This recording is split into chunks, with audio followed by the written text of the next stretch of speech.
Good evening and welcome to the Dominance Academy. We're doing a retake on last night's stream because I had some microphone technical issues, and I'd like for you to have clear audio when it comes to the lectures and insights that we discuss on the show. So we're doing it again. So if you don't mind recaps, stick around. Once again, Uncle Guns, thank you for posting my links. Much appreciated. So what we discussed last night, and what we will be discussing again, is the difference between submission in daily life versus just in the bedroom. And I wanted to share with you a quote that someone put on my Substack. Well, no, I'm sorry. I reposted on my Substack about submission. I'm sorry. No, this is from me. So it goes, submission forces a woman to confront her own patterns, her need to stay in control, to manage outcomes, to test from fear rather than surrender from devotion. It requires her to separate strength from hardness and softness from weakness. This is not a mindset she simply adopts overnight. It's a gradual letting go that happens in tension with her conditioning. And yet, there is peace in the surrender, a deep, anchoring peace, but it's earned, not turned on like a switch. And that's one of the defining characteristics. You know, it's a good segue into this discussion because submission in daily life is something that occurs over a long period of time. And when it's just in the bedroom, or if it's just during a hookup or just during play, it can just flip on like a switch. And this is the performative, this is the behavioral submission.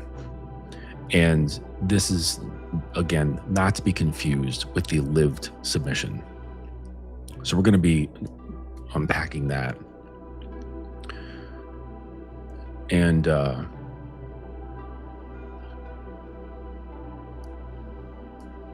here's another one. Submission is often misunderstood.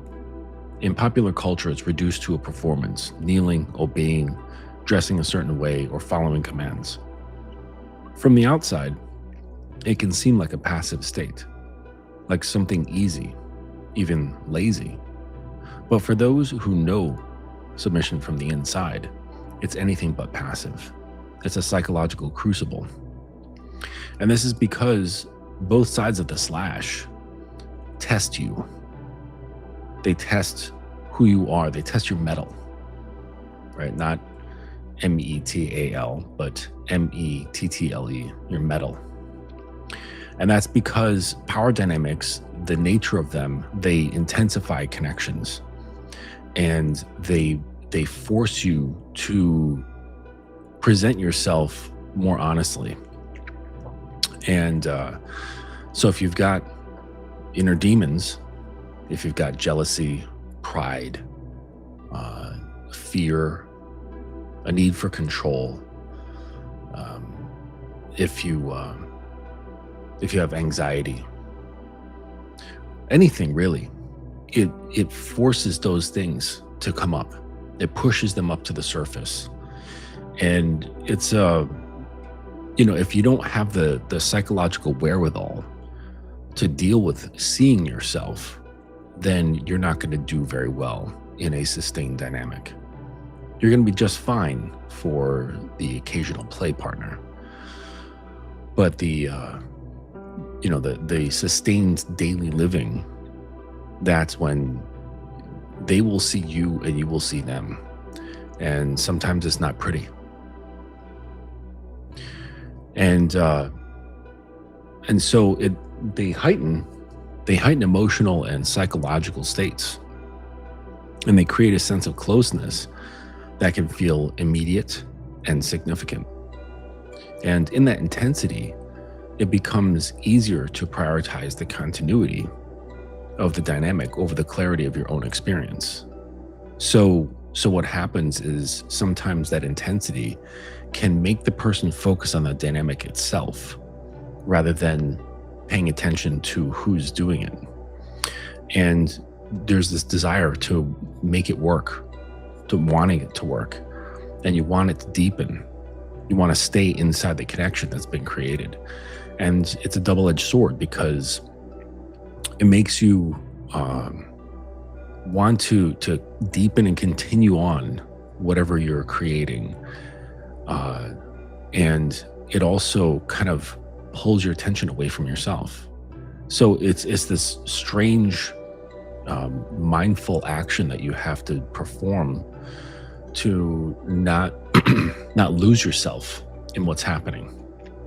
And I would say this is the same for vanilla relationships as well. It's just not as prominent, it's not as intense, and not as detailed. Yeah, it's not as detailed. But it's, it's just something to watch out for. The irony is that when you take these things further and you get more into a spiritual state of dealing with, and you can call it spiritual or not, it's up to you. But if you take it to these stages of basically your ego starts thinning, like I talk a lot about on this channel, that's you getting lost. So it's funny, like at the beginning, you want to be mindful that you don't get lost, but as you continue, you end up getting lost. It's very strange that way. I guess I'll address this question before we get going. Thank you for your question. If my program is the same regardless of environment, then should I ever grant grace as entrainment? I don't know what entrainment. Do you mean entertainment? And is that a word? It might be a word that I don't know. Entrainment. As entrainment to said program results in wanting enthusiasm in her as she assists the program for access to me. I kind of don't understand what you're asking. I'm sorry. If my program is the same regardless of environment, then should I ever grant grace as entrainment to said program resulting in waning enthusiasm in her as she assists the program for access to me? Well, enthusiasm, at least I can say about enthusiasm is that it's not something that's continuous. Strong winds don't blow forever. It's impossible. So enthusiasm just comes and goes, right? It comes in waves. There's heights and then it recedes, and then it goes back into heights and then it recedes.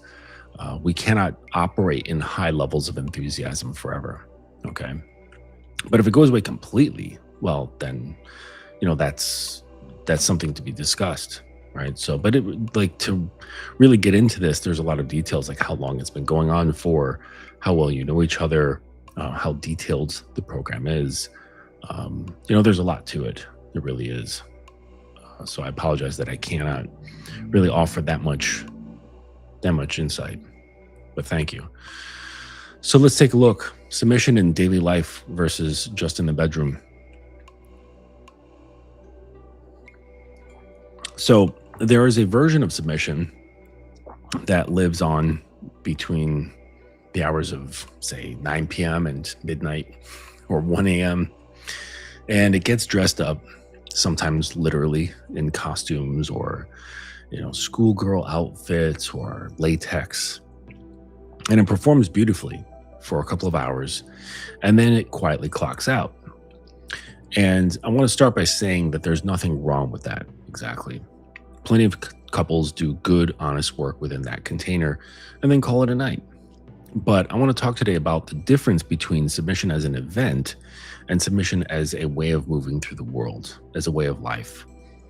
And because they're not the same practice wearing different clothes, they're structurally two very different things. And the idea of this lecture is to get an understanding, get a handle on what those differences are so that you don't mistake one for the other. So let's start off with the event version. All right. Bedroom only submission is submission as performance. It's submission as you're choosing to show up a certain way.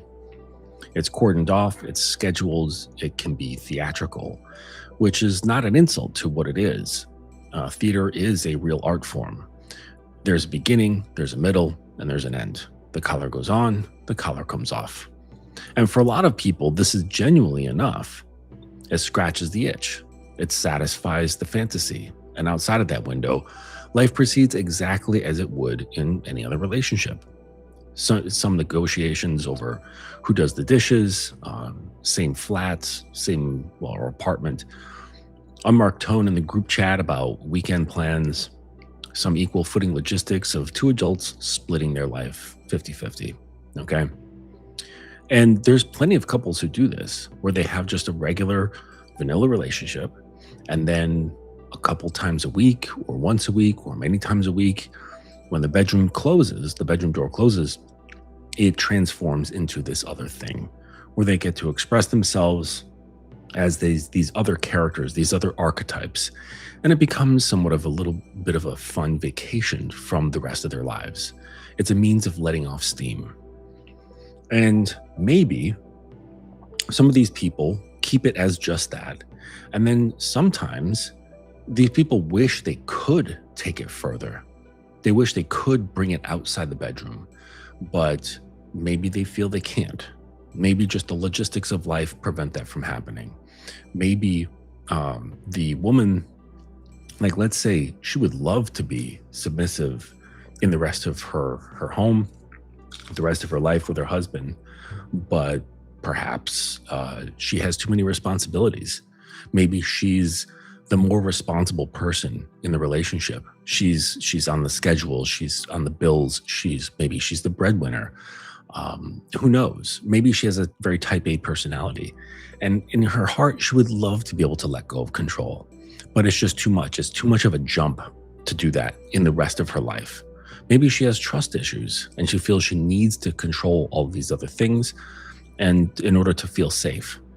And that's perfectly fine. There are plenty of people who operate this way.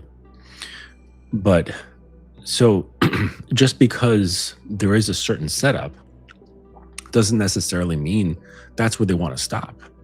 It's just that's how life is for them. That's the logistics of life. And that's just the way it goes sometimes.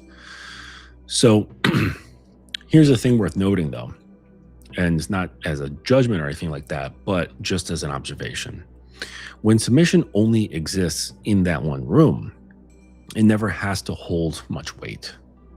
And that's one of the huge distinctions between these two things.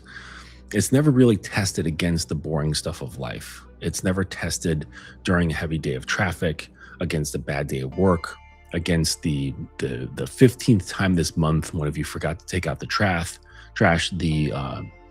a dynamic, hang on a second. Let me just turn this down.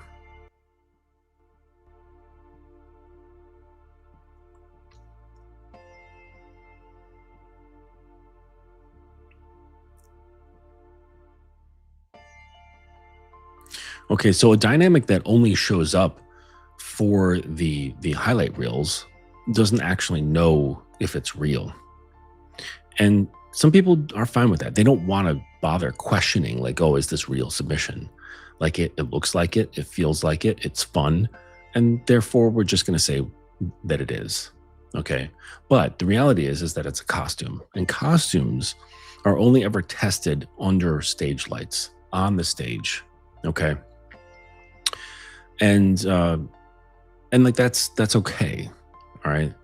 But those practitioners shouldn't really mistake it and say, oh, okay, my wife or my girlfriend, she's a submissive because look at what we do 4 times a week in the bedroom.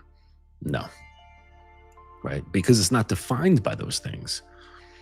They're not defined by certain actions, right? Because it's a state. So let's take a better look at that. Submission as a daily practice, and this is kind of the way you should look at it, okay, as a daily practice in the way, say, someone like has Buddhism as a daily practice, something along those lines. is it's as a practice, it's an entirely different animal. It's not bigger sex. It's not dialed up and stretched across more hours or something like that. It's not kink, consistent kink. Okay. What it is, it's a disposition. It's a disposition of character. It's a settled orientation toward another person that expresses itself in the small, unglamorous mechanics on an ordinary weekday. It's what gets worn and who decided it. It's the tone of voice used to ask a question. It's in whether someone checks in before using a piece of furniture that isn't theirs to use freely. Not because the rule demands it, but because the deference has become the reflex and not the performance.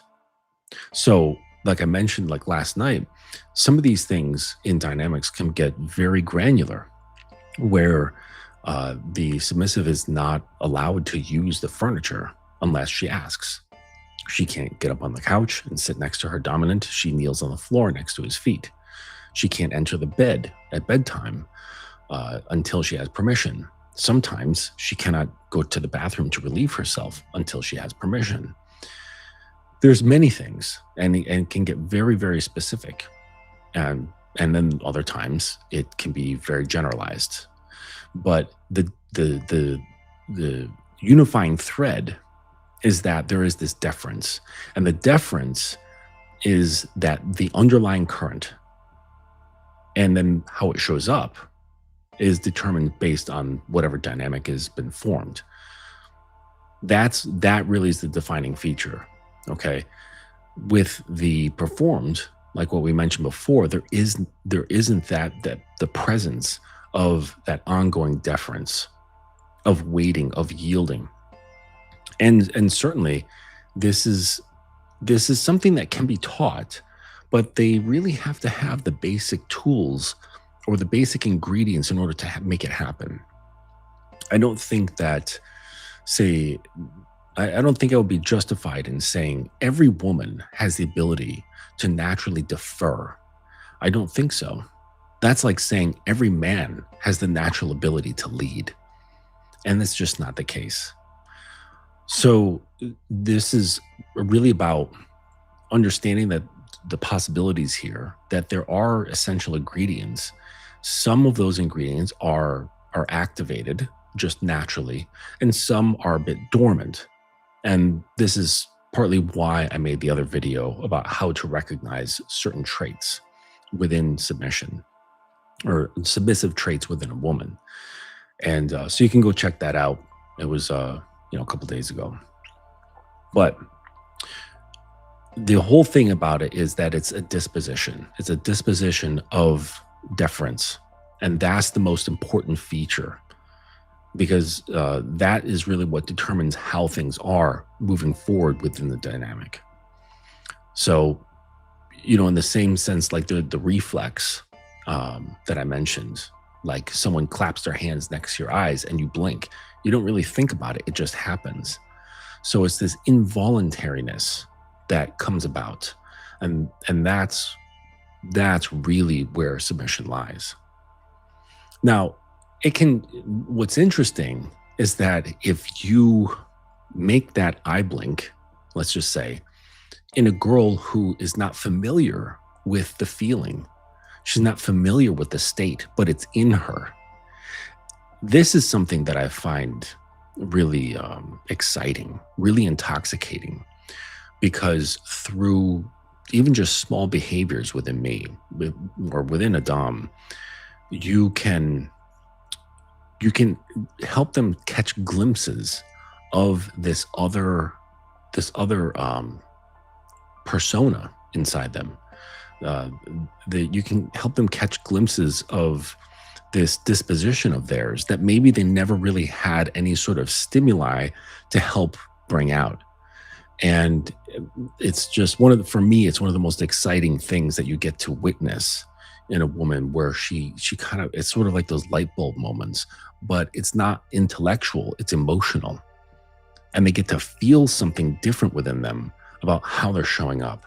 And it's such an amazing thing to experience, feel, and observe. But again, they got to have the right ingredients. and you have to be able to recognize what those ingredients are. So this is where I think the Taoists were quietly ahead of everybody on this particular subject. Even though none of them were writing specifically about power exchange, the whole basis and concepts behind Taoism, the balancing forces of the universe, that's pervasive through all of the writings. Okay, so water, in which they reflect on and they use it as an example of the Tao all the time. Water doesn't submit to the riverbed on only particular occasions. It doesn't hold its shape most of the week, and then at a scheduled hour, it dissolves into the container beautifully for an audience. Okay, water is always taking the shape of whatever it's poured into or whatever it's moving through. And that's not a performance of yielding. That's just what water is. And Wu Wei, the Taoists call it, action that doesn't strain against the nature of the thing. And submission that only activates in the bedroom is straining. So these are like at odds, okay? Is the Wu Wei, which is action that doesn't strain against the nature of something, right? And then resisting that. And some people, they can feel that realization and bring it out and feel comfortable with that. And then others, some girls, they will feel that and feel tension within them because it's uncertain. They don't know what to do with it. And then this calls into question your leadership, how you can guide them through that experience, your containment, your knowledge, and how you can navigate language. Okay. And it's not a matter of like convincing them, because, you know, if someone has like a submissive nature or a deferring nature, you can influence them too easily with your words. So you don't want to actually have to convince them to kind of fall into that that role or fall into that disposition. All right, you don't want to do that. You just want them to come to a place of realizing that it's safe to do so. That it's perfectly safe for them to open up and allow themselves to pour. And you're not in any rush to have them pour into you, because it doesn't matter to you. The pitcher does not mind or isn't sitting there tapping its foot, waiting for the water to fill, right? It just is. It's just there. And that's perfectly fine. Okay. So, so submission that only activates in the bedroom, like I said, according to like Taoist principle, that is a strain. It's like tension. Okay. It's holding shape all week, and then it has to actively break in order to become submissive for an evening. And that's effort, right? That's the opposite of Wu Wei. That's the opposite of flow. That's the opposite of effortless effort. And so here's the distinction that I'd like to draw like a harder line underneath. Bedroom submission is behavior. Daily submission is identity. And identities don't ever turn off. They don't clock out. They don't, they don't change with the seasons or anything like that. You know, it's nothing like that. This is something that is always there, whether it's dormant or not. Okay. All right. So daily submission, like I mentioned before, it might look like various aspects of her life being monitored and controlled and guided. Okay. Obviously, this is with the understanding that it's all consensual. Okay. You're not grasping for these things. And you're like, woman, this is what you're going to wear today. No talk back. This is what I want you. Like, that's not how it works. Okay. It's not demanding. It's not pushing their face into what you want. It's an invitation. It always is an invitation. All right. And this is where the walls start softening, the walls start coming down if they have walls, and they start moving toward that deference. So, daily submission might look like clothing chosen or approved rather than just defaulted to. What's worn under the daily clothes, like her underwear. If she's wearing something like a little bit more on the edge, like some sort of like BDSM type harness outfit, or she could even be wearing a rope harness that you construct. And then she wears her daily clothes on top of that. I know girls who do this. And that's enough because here's the thing, when there's these small things that are done, even if it's nothing special like a rope harness or something crazy like that, it's just, oh, I want you to wear the lavender bra and panties. Just that knowledge alone, that it's like, oh, my sir chose this for me. And now that's kind of like this little note that's in the mind that his presence is with her all day long, right? There's that little bit of knowledge. So it's like he's there, but he's not there. And that's kind of what happens, where her orientation starts circling around him. It's in those little things, is those little choices, those little rituals and things like that. And then before you know it, it's like larger and larger portions of her life, the way she sees things, her perspective, her feelings, her behaviors, thought patterns, speech patterns, habits, like all of these things start shifting with relation to him. And that's when it starts taking off into this whole other shape of existence. And and this is something that's known, it's talked about, it becomes desired. If there's questions, she'll raise them, and you answer the questions. So it's not like this blind, like my way or the highway, like someone asked last night. That's really what it's not about, right? um, because I don't want just someone to follow, right? I don't want that. What I want is someone who knows what's going on. They can see the lay of the land, right? And they see the different paths that they could take. And they say, I see what you're presenting here. I'm choosing that. Like I'm choosing to let go. I'm choosing to loosen my grip. And I'm choosing to pour into your picture. I'm choosing all of this. I'm not tricked. I'm not coerced. I'm not forced. I'm not demanded to, but he's given me a good amount of information of what he's expecting. And I'm choosing to step into that world. That's real power, because you're exercising your power over them without actually exercising power over them. Again, Wu Wei, effortless action, right? Effortless effort.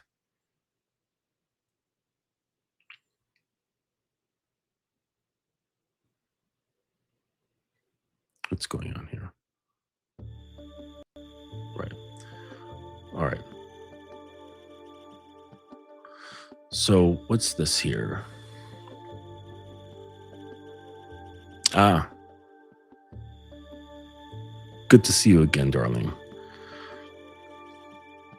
Yes, we were just talking about Wu Wei and effortless effort. It's a strange phenomenon for sure. hmm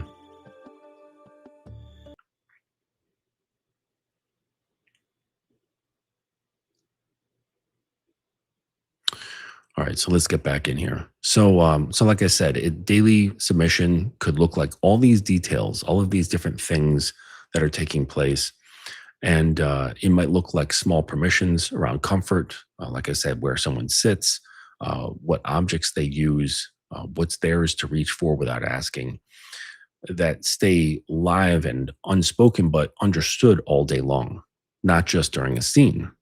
It might look like posture, like literally, physically, how someone carries themselves in a room when their dominant is present, or even more so when they're not present, when they because they've been ritualized and trained in such a way that even when he's not around, she's sitting up straight. She's minding where her shoulders are. She's she's scanning her body like, oh, am I holding tension in my shoulders and doing this? Or am I relaxing and letting my shoulders drop? How am I carrying? Am I sitting here like this with my chin out, my spine curled, or is my chin inward? And am I sitting up straight? Okay. Am I keeping my stomach in or am I letting things flop out? All right. Am I sitting above my hips or am I leaning forward? Am I leaning back? Like all of these things they become more self-aware. And this is part of guidance. This is part of leadership. This is part of dominance. And that is helping them grow their own self-awareness. And this is really important because this is part of what happens when you ritualize and contextualize everything that is done, from thinking to speech to habits and all of these different things. The whole plan changes, the whole program changes, and their orientation to the program and themselves change. Man, why isn't this working?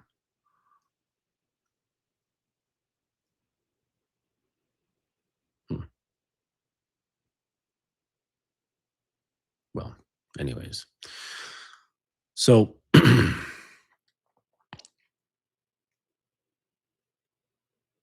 it might look like language, dropping the flattened, roomy, efficient tone that a lot of couples slide into by year 3 or year 5, and instead speaking with a kind of consistent warmth and deference that never fully turns off. There's always this baseline of warmth and respect. There's always this baseline of light general reverence, and it can be turned up from there, okay, but never really turned down from there. And this again, it's part of the disposition, which what is making this possible. All right. And and none of it like really requires a scene, right? Because the life itself is the scene. There's no on moment, there's no off moment. She wakes up submissive, she goes to sleep submissive, and and she does it submissively. And none of it requires props or costumes or anything like that. But the thing is that when you do bring these things in and you say, okay, now I'm deciding I want to create a scene, right? And maybe we talk about the scene, maybe we don't, maybe I surprise her. If it's not too intense, right? If it's just a bit of like fun role play or something like that, I don't have to debrief her. But if it's going to be something intense, yes, you want them to understand like what they're about to get into. And then you bring out props, you got the toys, you have tools, you have this, that, whatever. This now brings in this sense of fun. It brings in the sense of adventure. It brings an added intensity to what you already have as a baseline versus the visited submission, the performative submission. This here is more that's the creator of the feelings, right? Versus the lived one, you don't rely on the scene to create the feelings. The entire relationship is kind of like a low key scene that's being lived. So it's not really treated like a scene anymore. You're no longer an actor. You're like, no, no, no, this is my life. This is who I am. And then when you bring in scenes, it's this added thing, right? This added event that can intensify and deepen certain aspects. And you say, okay, well, where am I gonna aim this? What do I want to do? Is it strictly for pleasure? Is it for to increase pressure, the sensation of pressure, um, to pacify, right? Or is this going to be strictly about pain? There's many different ways that this can occur. Okay. Yeah. All right. So that's the difference, right? Well, one of the differences. So, and this is exactly where most people quietly fail, if I'm honest with you. Not because they don't want it, okay, but because attention, right? This is the big difference between like the steamed submission and the lived submission. Attention is really expensive. And I mentioned last night how time and attention they go hand in hand. And people say time is the most valuable resource we have. It is. But with what goes with time is attention, because we cannot uh, experience time without experiencing time. You have an experiencer, so there's attention to whatever you're doing in time. So whatever you're doing becomes just as valuable as the time itself. And so that's why you have to be very choosy with where you put your time, attention, energy, and activity, because they're linked, and it's expensive, right? You give your attention to something, you can't really ever get it back, and that's how it works. And when you compare it to the bedroom submission is very cheap. There's not a whole lot spent, because the whole notion is I'm this autonomous person, you're that autonomous person. We get together, we create this fun thing, and we part ways, whether we're married or partners or what have you. Okay, there's not much invested in there. It's safe, so it allows you to visit, enjoy yourself, and go. And like I said earlier, perfectly fine. Okay, but that's not submission. It's not the real deal, right? So basically, an hour of or two of performed submission costs basically nothing. You show up, they roll, done, we go to bed, right? A day of embodied submission costs continuous small sacrifices of ego, of default, of the urge to just handle things unilaterally because you believe it's faster, right? Or she believes it's faster. That's a much higher toll to pay. And most people who say they want a 24/7 dynamic actually have only budgeted for the 1 or 2 hour version, because it's work. It's constant work with your attention, first and foremost. Then it's constant work with your emotions, constant work with your self-awareness, constant work with your behaviors, your choices, your habits, tending to the dynamic itself, having the mind to create rituals and assignments that actually strengthen both the dynamic itself as well as yourself or herself or whatever needs tending to. Okay, maybe she's got some insecurities about this or that. That has to be paid attention to, unraveled so you can understand it, and then learning how and what things you need to implement to deal with it, so that she doesn't carry it around with her anymore, because that's like a chain that she's dragging around on her ankle. It's preventing her from being free. Okay, and this is this is the kind of like the whole point of developing a 24/7 lived dynamic, is so that we may live free from the shackles of our conditioned identity, from our, like, say, previous self or our grown self from youth. It's finding freedom from that, trying to get as close as possible, even though it's impossible to entirely operate from our core, but to get as close as possible to that, to living from our core. And it's hard. It's a process. It's a lifelong journey. It's a lifelong commitment. And, regular relationships just don't do this. Not many, maybe some, but I would say most, the vast, vast majority just do not. They don't even touch it. They don't even come close. They just want to have fun. They just want to have sex. They want to do good times. And that's no fault of their own. Okay. That's not a flaw. If that's what you're interested in, great. Okay. But, don't complain if after a couple of years you don't know who your partner is. Like, you look at your woman, you're like, I kind of look at her like she's a stranger. Like, I don't even know who she is. Or the girlfriend or wife looking at her husband the same way, or boyfriend. And this happens all the time. You look at them and you're like, who the fuck are you?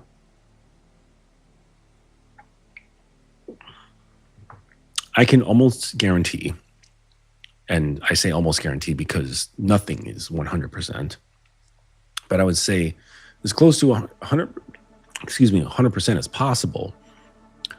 I don't think I'll ever look at my submissive with that question of looking at her and going, who the fuck is this person? Right? Because I've been paying attention like a fucking hawk from day one, watching all the little details and the functionings and the shifts of how she thinks, how she behaves, her beliefs, her perspectives, because it's all important to me. Because I want to understand the entirety of her inner world. Because the more I understand it, the more I can get a feel for the landscape. And then once I understand the landscape, I can know how to till it. I can know how to till the land. I'll know what roots need to be removed. I know what seeds need to be planted, what growths that are already there that need reinforcement or encouragement. Okay. And so I want to know as much as possible of that inner landscape, because that makes my work better.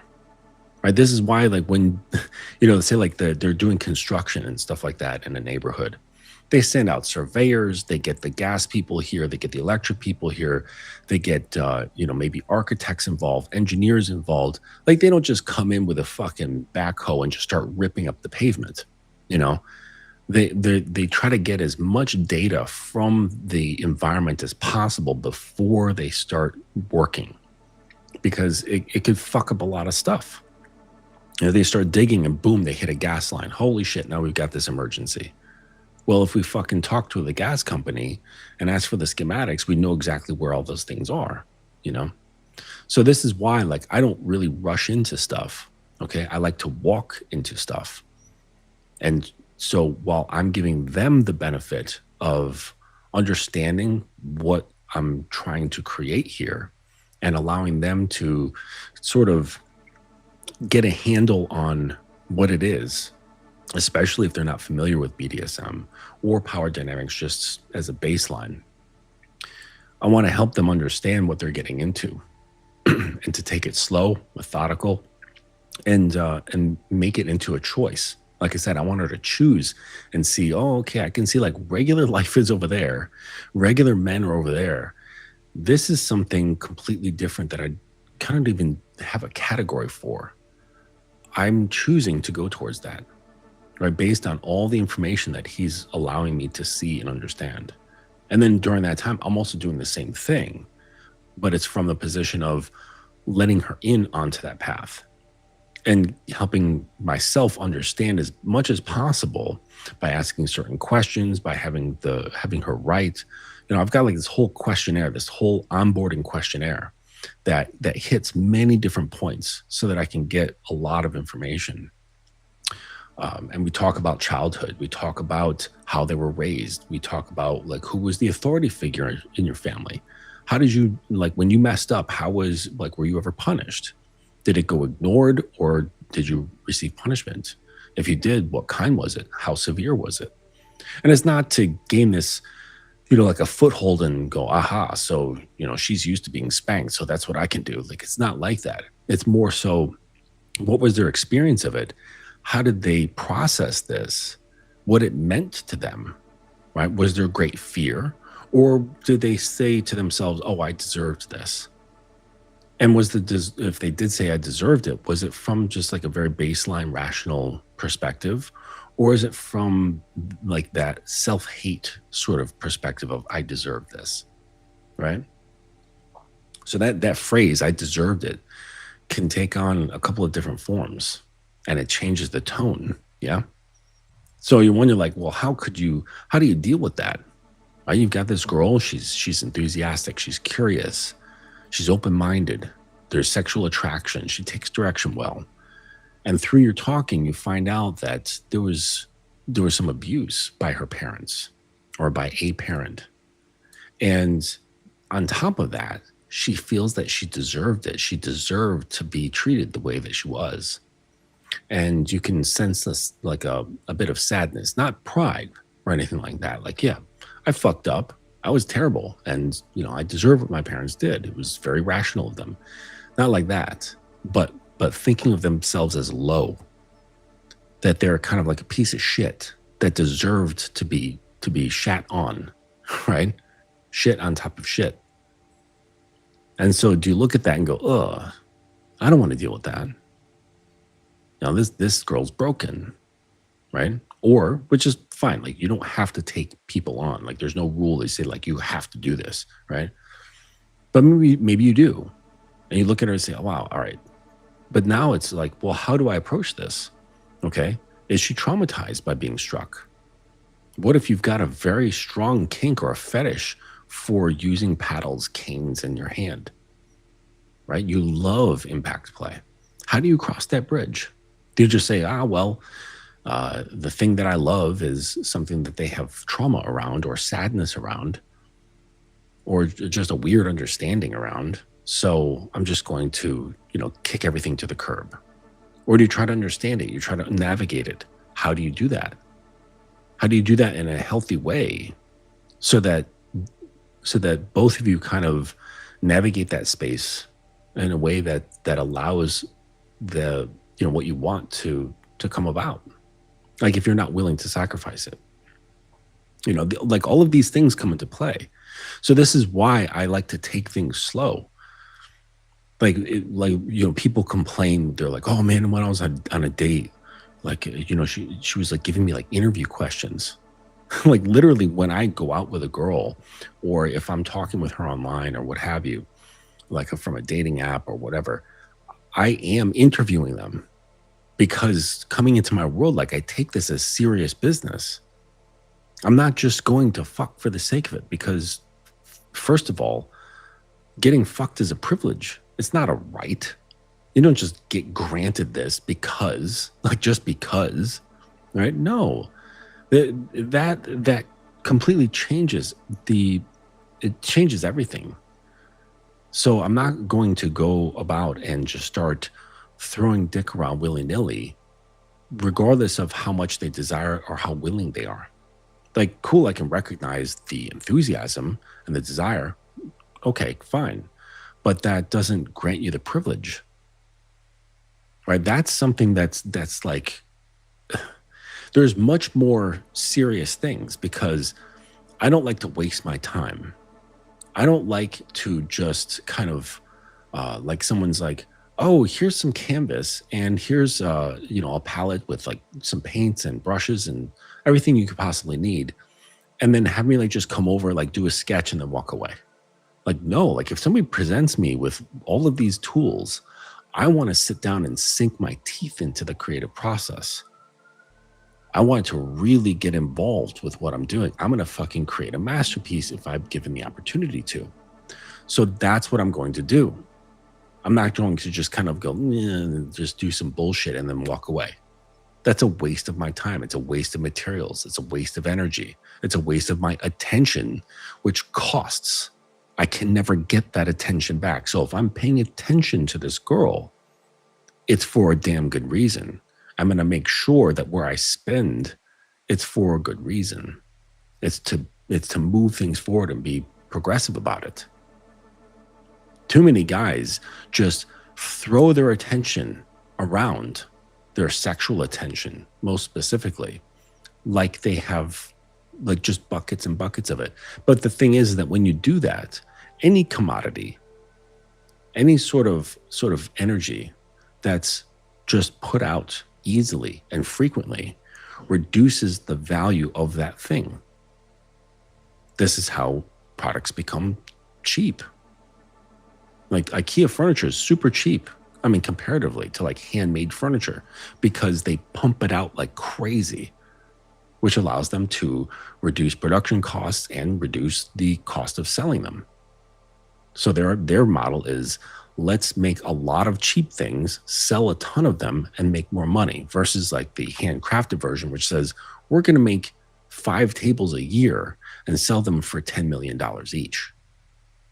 So they get to like a similar place financially, but through totally 2 different routes. I go the route of the handmade furniture. That's how I do things. I don't want volume, right? Because I like to pay attention to detail. I'm a craftsman. I like to create. I like to carve. I like to sculpt. I like to mold. And this is just how I am. So there's no possible way for me to speed through it. Like, yes, alla prima is like a form of like speed oil painting and it's beautiful, but for the most part, you cannot speed through an oil painting and make it look fantastic. You know, Rembrandts did not just bang them out, right? You take your time, like each stroke means something.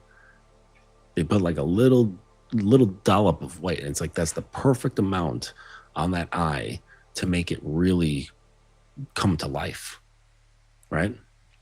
And this is like how I approach these things. So I take it very seriously. Okay. And I urge men, especially men who are involved in power dynamics and BDSM, to take it just as seriously.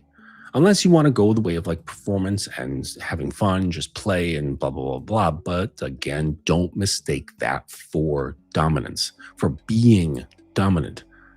Don't mistake that for someone being submissive.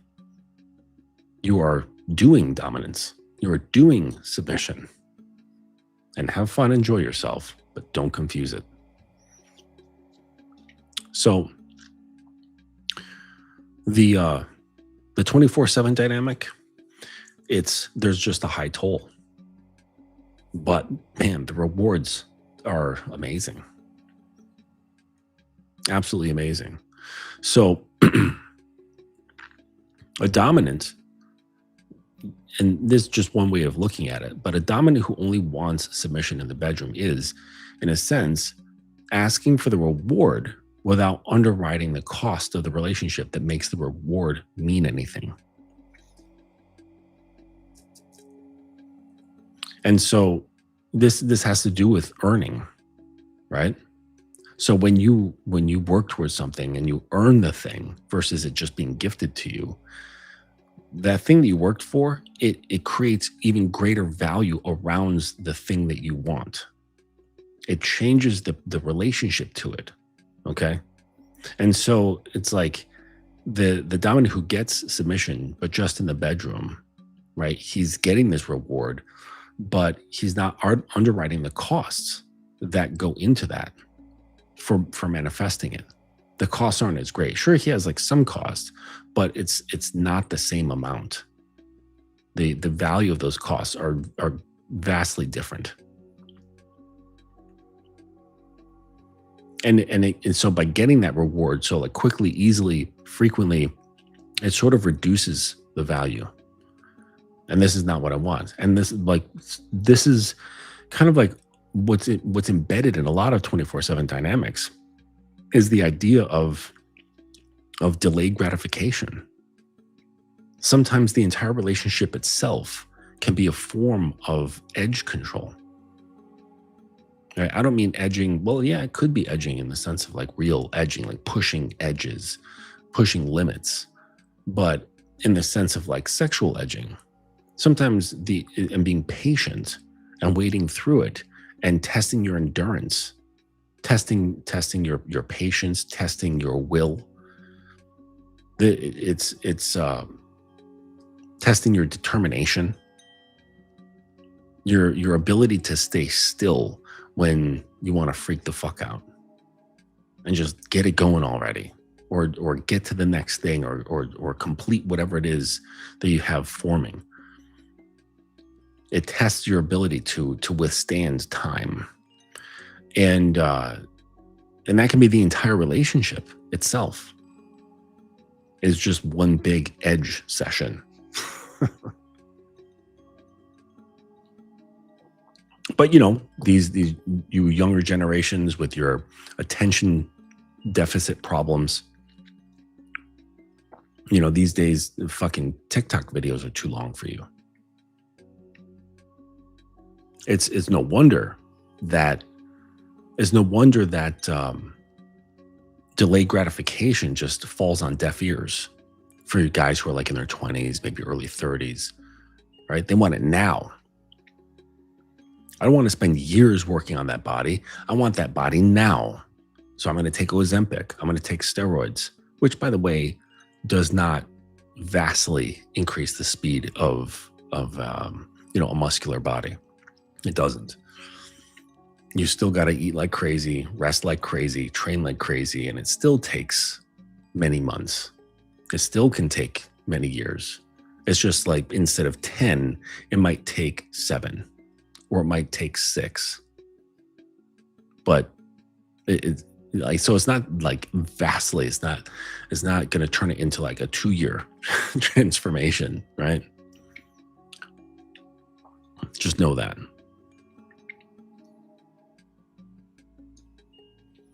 So if deference only shows up during sex, then what's actually being eroticized isn't submission, right? So we're going back into just talking about the performative versions of dominance and submission. If deference is only showing up during sex, then what's actually being eroticized isn't submission, it's compliance during arousal. And compliance during arousal can look very much like submission. It's not, right? Because, and it can feel like submission too, to the girl, all right? It can feel like real submission. But again, it's not the same, right? We're talking about a disposition. So arousal plus obedience doesn't create a disposition. That's not how dispositions work. Changing a disposition is incremental steps over time, slow, methodical steps. Okay. Now you can like sort of speed things up, like say, for example, like the military, right? You take some regular dude, you put him through basic training, and you take him through drills and drills and drills and drills. And then in a relatively short amount of time, he's like, now I am a soldier. And he's in the soldier kind of mindset. And then it just keeps going on and starts chipping away at their former identity until the point where they start re-identifying as this soldier. Okay. That's a fast track, but the slow, real portion, like of regular everyday life in say like a power dynamic, it takes a long time. It takes years.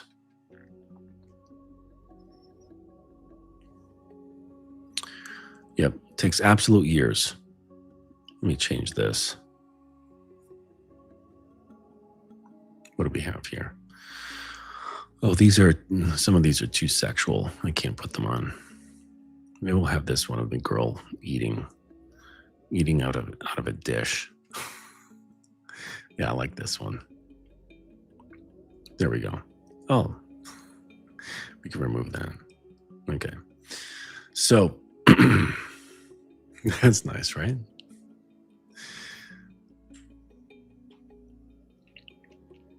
So like I said, it's like compliance during arousal, which any two aligned bodies can produce without an ounce of real deep trust between them.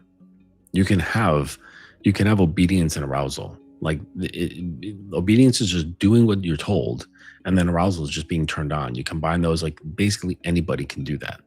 All right. That's not trust. Like maybe like a smidge. There's a smidge of trust there, but this isn't like real trust. Okay. It's not turning their disposition into something else. Real submission, the kind that's actually valuable, right? I'm not saying like perform submission isn't valuable. It just has a considerable difference in value. Requires lots of the boring hours. It requires being trusted with the mundane before it's ever trusted with the intimate. And that's not me putting a moral framework on this. That's just how trust is built in literally every domain of human relationships. It's in the boring, mundane, repetitive stuff of life.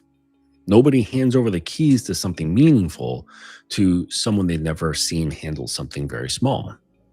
That's just the way it goes, right? Trust is built in tiny bits over a long period of time, repetitively. And this cuts the other way too, because dominance has the exact same trap. A dom who only leads in the bedroom and defaults to passive, indifferent, takeout menu decision-making the other 23 hours in a day isn't actually a dominant. He's a bedroom performer wearing a title. Leadership, if it's real, also doesn't clock out. It shows up in how a disagreement gets handled at 2 p.m. in the middle of the week, not just how a scene gets choreographed at 11 p.m. on the weekend. So, what actually bridges the gap? How does something go from an event to a disposition? Glad you asked. So, I'll point to three separate things. Okay. The first is ritual. I mean, we mentioned this before. So, ritual in the small sense, not in like these like big ceremonial things with like robes and candles and shit like that. Not a grand collaring ceremony, but tiny, repeated acts that reinforce the daily frame. Okay. A specific greeting, a specific way of sitting, a specific phrase used only between the two of you. Repetition is what causes a behavior to turn into identity. And like I brought up the military, very same thing. This is just operant conditioning. And I don't think we should be precious about admitting that psychology and DS practices overlap here.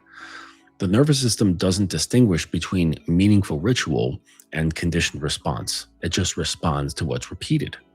And that's just how operant conditioning works. And we have operant conditioning around us all the time. We've been subjected to operant conditioning since we were born. And that's just part of culture. It's just about part of humans, how we do things. Like everything around us is built based on repetition. Like the fact that you understand when I say Justin and that I associate that with me, that is due to countless times me hearing that word, right? Like my dog, when I mention his name and his ears perk up, right? It's just a sound, but over repetition, he's like, oh, that's me. Oh, okay. So when I hear that sound, that means that, that guy is addressing me. He wants my attention. He's going to feed me. He's going to walk me. He's going to do something. He wants to play, like whatever. Okay. So it's everywhere all the time. The difference with DS relationships is that you make focused, conscious, planned efforts to utilize operant conditioning, saying, I'm going to use this stimuli to produce this specific result. And sometimes the submissive is aware of it, and sometimes they're not. Sometimes it's just baked in with the ritual. All right. So there's, I have part of like the, early conditioning stuff is I have small rituals. Excuse me. So every morning, it could be this phrase, right? So I'll write out this like a little mantra, right? It's a small affirmation, and it has nothing to do with eroticism. Has nothing to do with BDSM. It's stuff that's like more linked to themselves. Okay, maybe it would be helpful if I pulled one of them up. Okay, so this is like open my Google Drive. Let's see here. Come on, Drive, open up. Okay.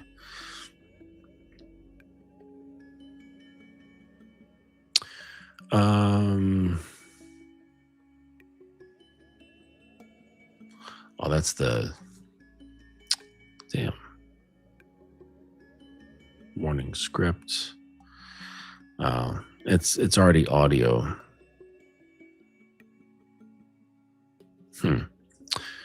I thought I had a written version of it, but I must have trashed it. Let me just do a quick search.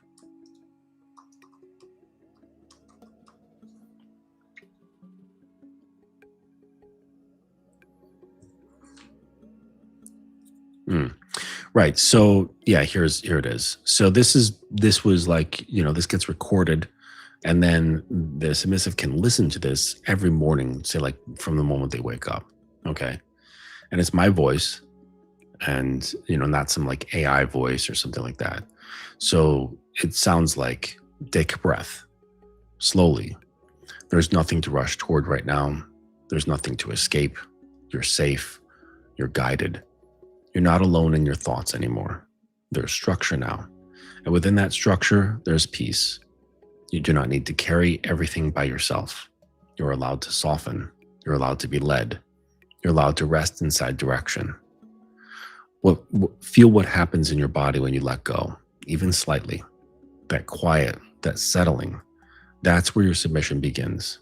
It's not forced. It's not taken, it's chosen. Each day you step into this a little more, not perfectly, but willingly. You are learning to listen. You are learning to follow. You're learning that your place is not beneath in weakness, but beneath in trust. And that trust is what makes you stronger. You're becoming more aware, more open, more responsive. And that's a good thing. You're a good girl when you lean into this, not because you're told, but because you feel it. Hold that feeling and carry that into your day. So that's one version of it, right? And I've got like a number of these scripts, okay? So they're not heavy. They're not really sexualized. They're not really heavy onto the power dynamics. I mean, there was like a couple words mentioned in there that were nodding at that concept, right? About how it feels to submit and, calling her a good girl, but it was just once, right? To just kind of like marinate the land, right? And, laying fertilizer or something like that. But it's this sort of thing that's listened to every morning. But the important part is not necessarily the message, although it is important. The main point is to create ritual. And that's really what I'm trying to drive at, is the creation of ritual and doing this small thing every single day, listening to the same message. And it's not about like the content of the message. It's the fact that they're getting up, rolling out of bed, maybe going to pee, and then coming back, sitting on the bed or kneeling on the floor and listening to this track, right? Or listening to the second one that comes after it. Okay, so there's like two. So it's like you listen to one for 2 weeks, then you listen to the next one for 2 weeks, and then you move on to the third one. You listen to number 3 for 2 weeks, and then you listen to number 4 for 2 weeks. And this can go on. I think I've got like 6 or 8 of them. And it progresses. So each one is like a stepping progression, going like further into the state and understanding the state, as she goes along. All right. Like this, again, this is what I'm talking about like getting detailed about what she's stepping into.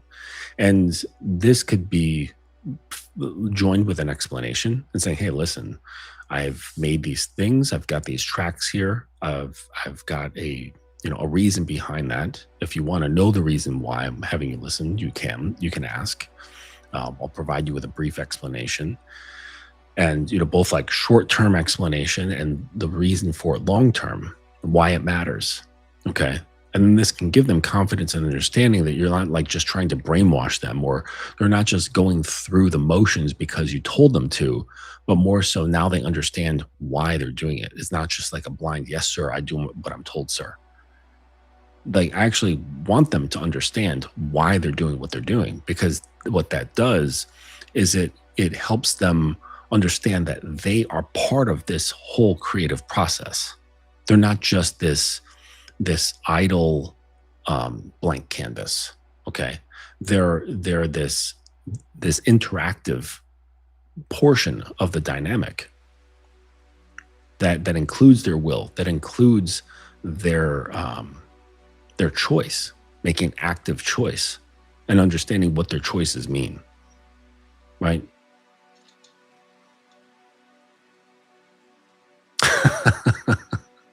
I'm sure. Yes. I'll put some long noodles in the bowl so it's hard to eat. Yes. So let's see here. So yeah, like I said, the nervous system doesn't distinguish between meaningful ritual and conditioned response. It just responds to what's repeated.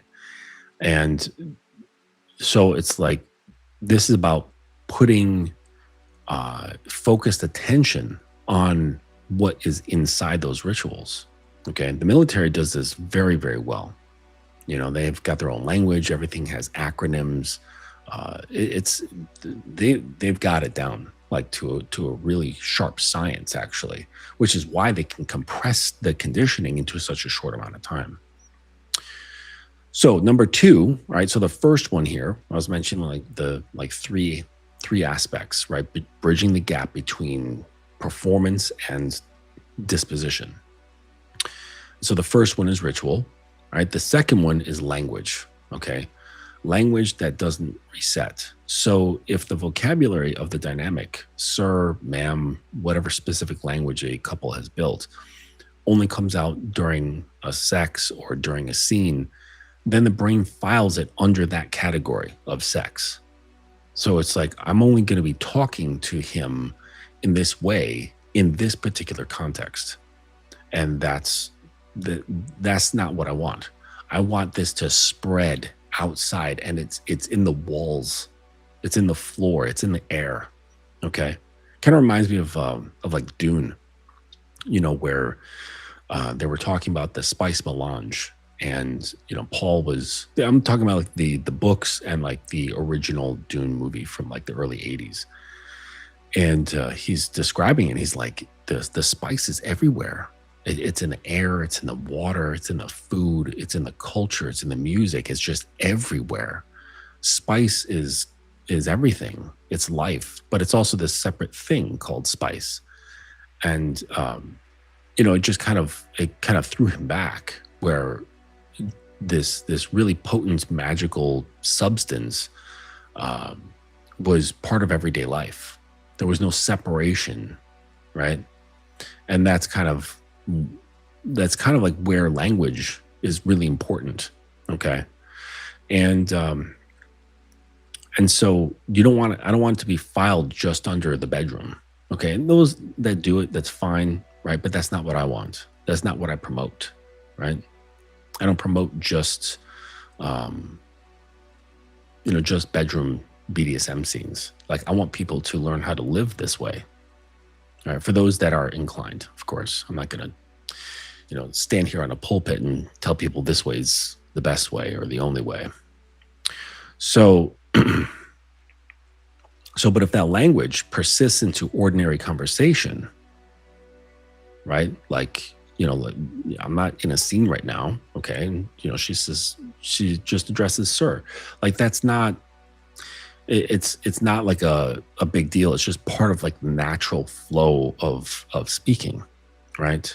Because we're talking about disposition. We're not talking about acting.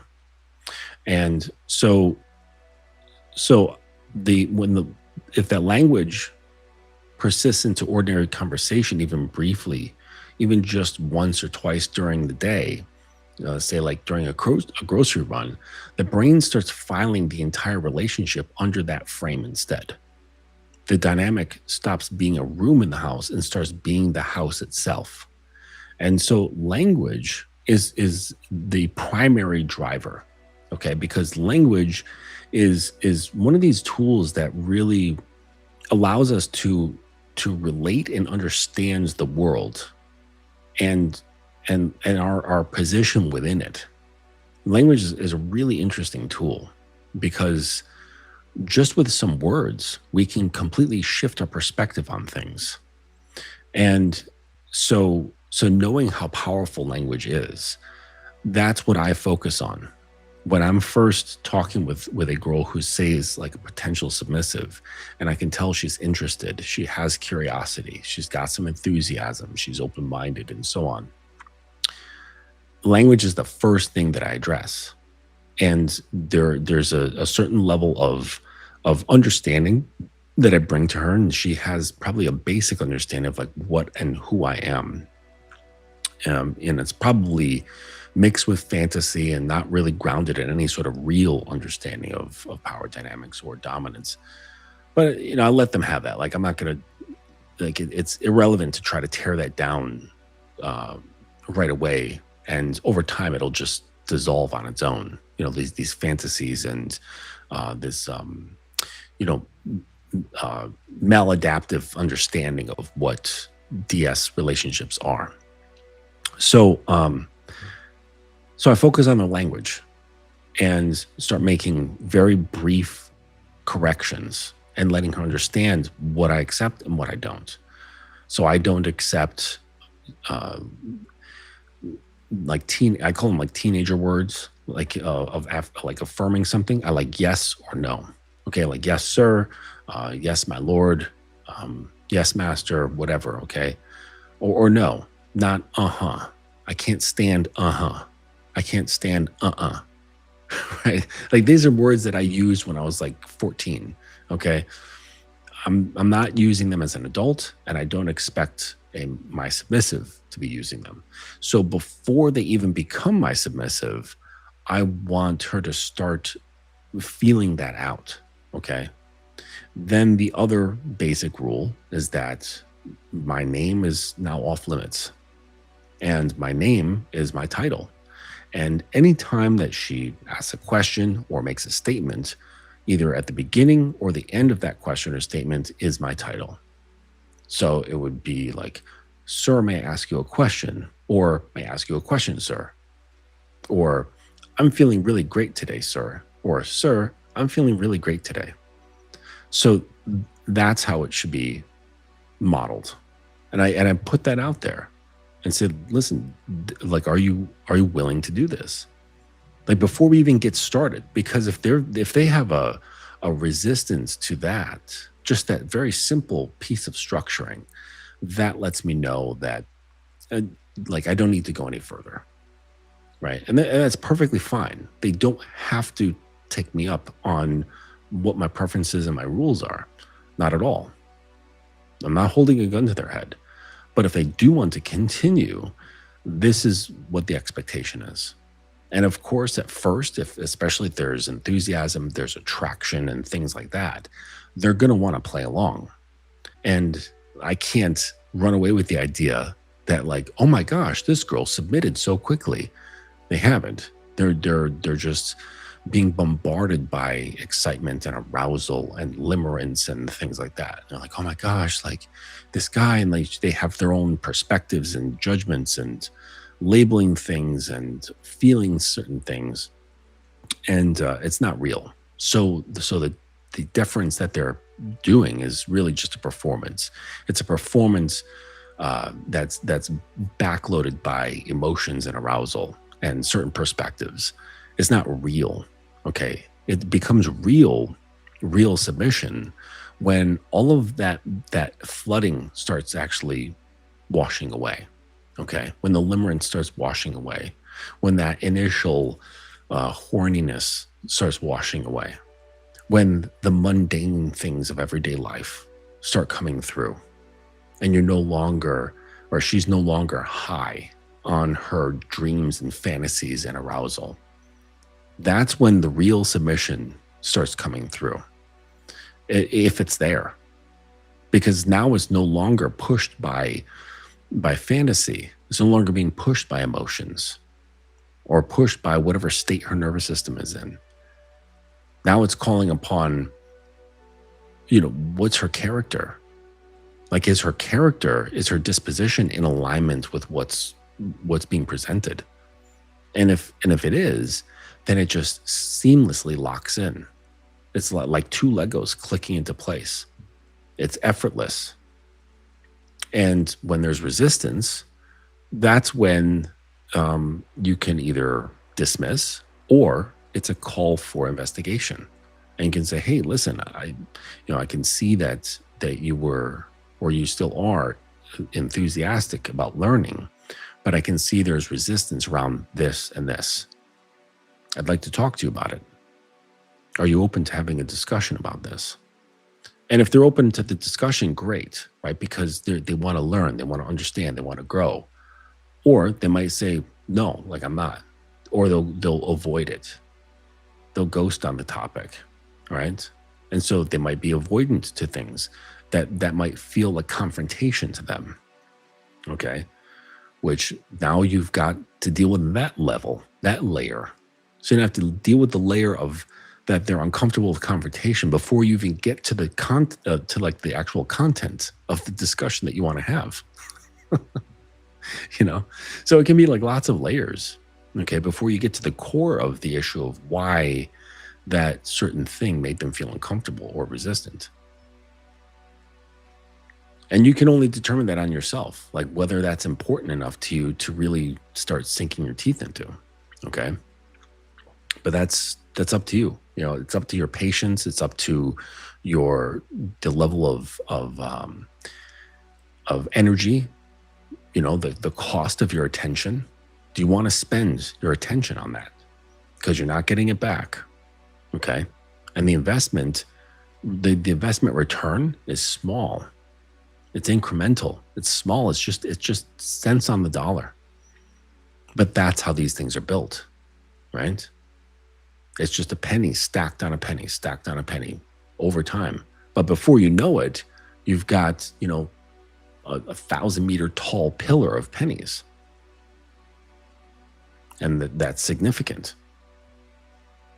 All right. So like I said, we'll backtrack a little bit. First, ritual, changing things from the scripted or the performed to the lived experience.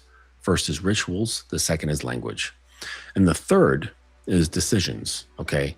Real ones with real stakes, however small, not just the decision to like kneel on commands. That's still theater. Okay. Just theater with slightly higher production value. I mean, actual decision-making authority being visibly, consistently exercised outside the bedroom in the categories that actually matter to the dynamic. What gets worn that day, when the day ends, what's used and what's asked for first.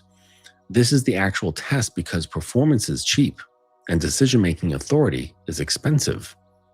Anyone can kneel for 5 minutes. Far fewer people can consistently defer real granular control day after day without keeping score, without needing daily reassurance that seating it was worth it. And that's really like the true test. Okay. Like, because there's a difference between service that gets a reward at the end and service that the reward is the service itself. There's a huge difference between those two. I'm doing this because there's a great payout. There's a good reason that's not really connected to the service, only like an ancillary connection. There's a big difference between that and I'm doing the service because this is just what I am. It's what I do. The act itself brings me pleasure. The act itself brings me a sense of completeness. Okay? And it's in these small things. And so this is kind of what happens over time, cumulatively, over time with these small practices, the small rituals, the small language things, the reframes of what language does when you start changing the way you speak and behave. Little things like minding one's posture, minding one's attitude, minding one's emotional states, how this all gets expressed. Constantly being in this either being in the state of deference or reminding yourself to be in the state of deference. Taking it upon yourself to have that kind of dedication. Consistently defer on the tiny, tiny things. Reminding yourself, just like stopping for a second before you sit down and saying, "Sir, may I sit on the couch next to you? I really would like to hold your hand," right? Something along those lines, but just stopping short and go, "Oh, wait a second. I need to ask," right? Because the truth of the matter is you've been, like she's been plopping her butt down on the couch when she just feels like it for many, many years without ever having to ask permission because it's her own damn couch. Or no one's ever really, like in real life, made that some sort of rule or stipulation. You go over to a friend's house, they don't expect you to ask permission to sit, right? You just do it. So to change this and make it part of living, it takes effort. It takes awareness over these tiny things. Instead of just blurting out a question, saying, "Sir, may I ask you a question? Sir, may I have your attention for 2 minutes? I'd like to ask you a question." That sort of stuff. Even just like touching, Sir, may I touch you? I would like to hold your hand. I would like to kneel between your feet. May I? And like it's just this having this second mind that's saying, hey, remember what you're choosing to do. Remember why you're choosing to do this. Okay. And having that mindset shift, that's really what brings it out from this performance into the lived experience. And so the couples who actually sustain these kind of dynamics long term, and by long term I mean years, not just months, are almost never the ones with the most elaborate scenes. They're the ones where the dynamic becomes so woven into the daily texture that neither person can point to the exact moment it stopped being something we do and became who we are to each other. That's not a small distinction. That's the entire distinction. Bedroom submission is something you do. Daily submission is something you are or something you become. And the difference between those two words is the difference between a hobby and a marriage. And by marriage, I don't mean the ring on the finger with the priest and all that bullshit. Okay. Marriage in terms of two things coming together as one. But that's the difference between a hobby and a union or a marriage. The bedroom will always matter. Of course, it always does. Okay. And I'm not trying to diminish that. It's the place where the frame gets the most concentration, the most charged expression.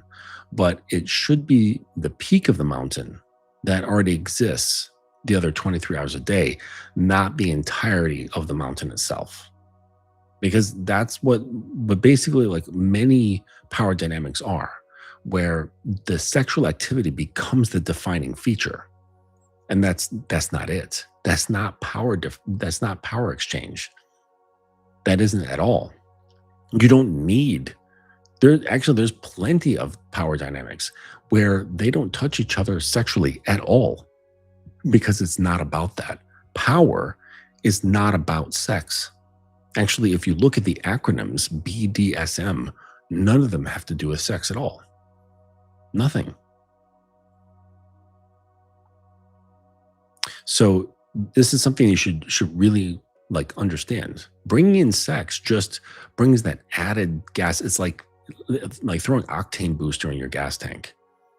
It's just this added fun, exciting, energizing thing that can reinforce and emphasize certain things, certain parts of the structure. And if you love someone, it makes that even more exciting, right? But it's not a necessary component. And so people who bring in making the sexual aspect of power dynamics or BDSM the central feature, they're not really living it, because that's not what it's about. You know, that's like someone who calls themselves like a Christian, and they put so much attention on appearing like a Christian and sounding like a Christian, and they get all the little crosses to put in their home, and they've got 12.5, gold crosses, and they've got 15 different Bibles, and they go to all the events, and they know this and that pastor, and and it's like cool, but you're kind of missing the point, right? Because that's not what it's about. It's about creating a connection with God, yes? And it has nothing to do, really, the essential aspects of it have nothing to do with all of that stuff. All of those things can vanish from reality tomorrow, and that should not change the relationship, right? Because it shouldn't be essential. So that's what I mean about with people who are locked into this idea that power dynamics is a sexual thing, because those things should be able to go away in a dynamic, and the dynamic doesn't suffer. That's when you know you've got something real. Adding the sexuality should just enhance what's already there. So if the submission only exists at an altitude, under the lights, on schedule, It was never really submission. It's just choreography. And choreography's fine, but just don't confuse the acting for reality. Okay? That's really the important piece. So I'm hoping that I'll change my image here. I hope that lecture was helpful for you. No, that one's too sexual for YouTube. I got these great images, that play around with Grok. Grok makes really great, like, painted looking imagery. I've had a lot of great fun with it. Alla prima style paintings. But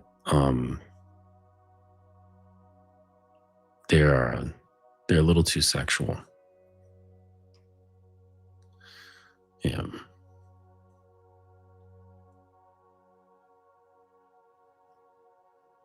Oh yes, praying with the collar prayers. Is that one too bad? Oh no, she's wearing underwear, so this should be okay. Yes. So, yeah, I hope that lecture was helpful for you. And if you have any questions and you don't feel like asking now, you can always email me directly from the website, thedominanceacademy.com, and I'll answer your question within 24 hours or less. What was that other image that I just saw? It's like they're a little small. Some good ones. Oh, no, that's got a dildo in it. I don't think I can show dildos on YouTube. Oh yeah, this one's pretty good. Kind of cool.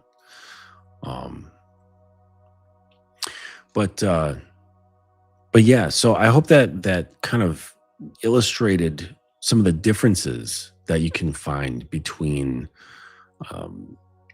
submission for fun and submission as an identity. And here's the thing, like, kind of going back to the Taoist stuff, you can't expect a natural disposition of submission, and also, and then at the same time, you showing up as performative dominance. It can't work. It has to be the same. It has to be equal. All right. Both have to show up 1-to-1 ratio. And because she'll get, like, you won't get what you want, and she won't get what she wants. She won't actually be able to fully embody that mindset and that that character of her coming out. And I don't mean character as like a caricature, but like the character of one's personality. Okay.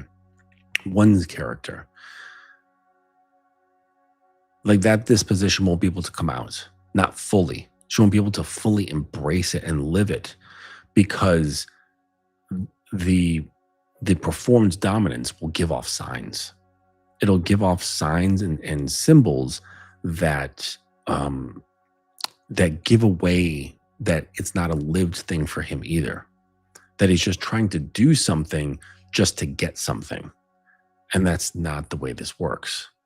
I don't do what I do just to get a result. It's done because I enjoy the process. I'm very much enjoyment of, like, the middle states of things. Like, I almost enjoy working on my motorcycle more than actually riding it. And that's just the way I've always been. That's, like, I enjoy the process of things. It's almost like when the end is finalized, I'm less engaged. I'm less pleased, right? When there's the process, it keeps me engaged. Okay. And this is why I think it's really important, especially if you're in, like with any relationship, but especially if you're in a power dynamic relationship, that you're continuously looking ahead, right? Both in like a short looking ahead as well as a long looking ahead. And to help with, what you want to do. right? And you kind of have to check in. You have, right? You want to talk about goals. You want to talk about where you want to be in your inner world, where you want to be in your outer world, and discuss these things because she like if you've got a submissive that loves you, that that is attached to you, that wants to stand by your side no matter what, they want to know how best to assist you in your aims, and how best to assist you in your state, how to best assist with your needs and your desires. All of the things they want to be.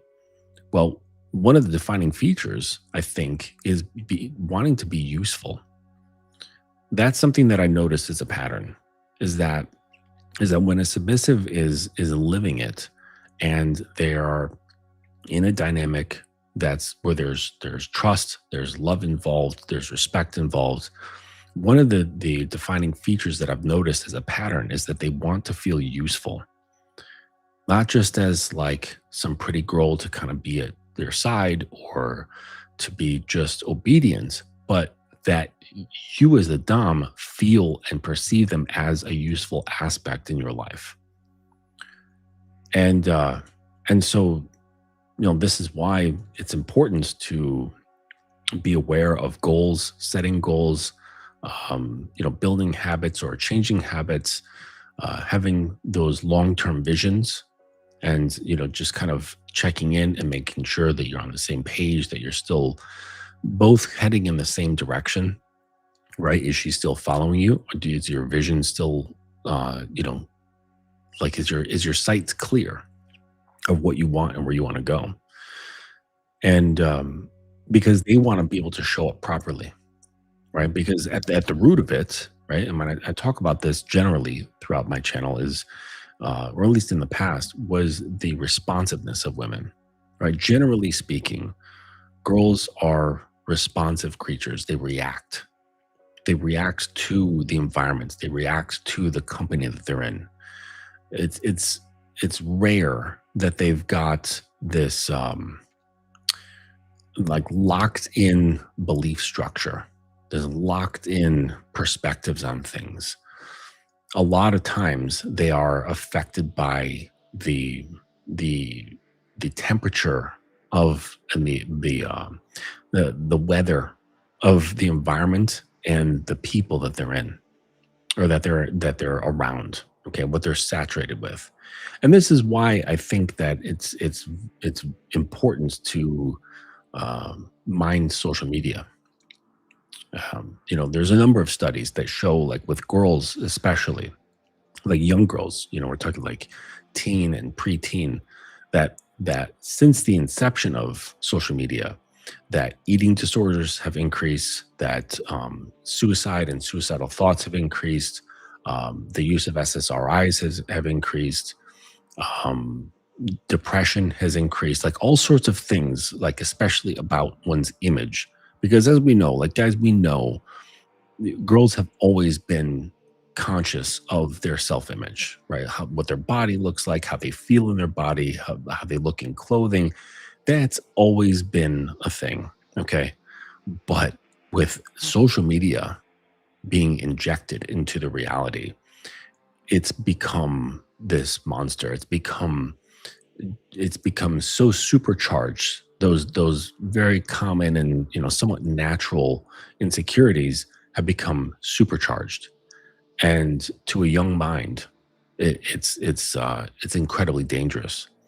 But it's only, I would say it's only slightly less dangerous to an older mind, say like a woman in her 20s or 30s or whatever.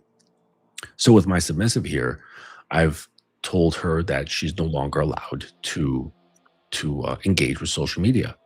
She can have she can engage with text-based ones, say like Reddit or Substack, or perhaps like chats that she's involved in, but nothing having to do with imagery and video. So no Instagram, no TikTok, no, I don't know, whatever else out there, but no Facebook. Those things that are text plus video plus still images, those are too influential. And it's really not like a move like, oh, I don't want her like exposed to like other guys or like common like red pill fear bullshit. It has to do with her mental health, all right? Because it's not like I'm so concerned about the content, like I am, but not specifically.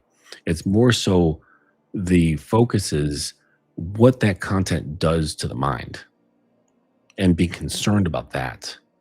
Because I don't like the insecurities that she carries, I don't need those exacerbated. I don't need gasoline thrown on that fire. Okay? I want that fire to dim. I want it to go out. Okay? And so I can't allow for the influences of social media having this gasoline thrown on the fire while at the same time I'm trying to put it out. Like that doesn't make any sense. It's going to be like you won't get anywhere. It's a stalemate. So I'm trying to tear it down while those influences are trying to build it up. And so it's just you end up nowhere, end up just spinning your wheels. So in order to make any sort of progress, I said, all right, no social media. And yes, of course, at the very beginning, there was some internal resistance. She didn't say like, "No, Daddy, I'm not doing it." But the resistance was internal. Much like somebody who said, "I'm giving up drinking coffee," or "I'm giving up alcohol," or whatever sort of like thing that they're addicted to. The mind is like, "Oh, I don't like this. I don't like this new change in reality." And then of course there's the the the operant conditioning again. All right, social media absolutely works on operant conditioning. Okay, it's basically using the same basic principles around the slot machine, and it keeps you engaged. And that's the whole point, because the more engaged you are, the more money these companies make. Okay, because they measure how long eyes are lingering on a certain post or a certain advertisement. All that shit is measured and calculated and stored and then used to plan for further control, further influence, and so on. Okay, and it's like, I don't want my woman's mind just willingly subjected to that. That's counter to me. Like, so we've got competing influences. No, I want peace. I want stillness. I want more tranquility. I want more groundedness. I don't want a mind that is pulled in 20 different directions, telling her how to feel, how to think, how to show up. No, no, I want my influence to be primary. How to think, how to feel, how to show up. Okay? Because I'm not trying to make money off of this. I'm not trying to make money off of her. Okay? Like, I don't have much skin in the game when it comes to that. But those companies, they have massive incentives. So the more they can get you upset, the more they can get you enraged, the more depressed they can make you, the more feeding off of the dopamine that you get from this slot machine called social media, the they've got massive incentives, right? They want to make money. They have to pay their investors. They have to make sure the shareholders are happy. Okay, so it's all based on performance. So the weaker your mind is, the more susceptible your mind is, the happier they become. So there's great incentive, and they have pressure to perform. It's not like these companies are like having fun. Like, they've got like, people breathing down their neck. All right. So they have to get it done. There's threat involved, just like threat of any company that has, say, investors and shareholders. Okay. So they have to constantly perform and grow and better, faster, more. Okay.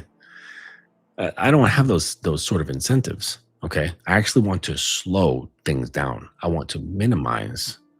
I want to smooth things out. Okay. Like, I want to kind of have that. I kind of want to have that effect of the Buddhist monk mind. I remember, and I mentioned this many times, where there was this test, and if you're of my generation or older, there was a like a hearing test.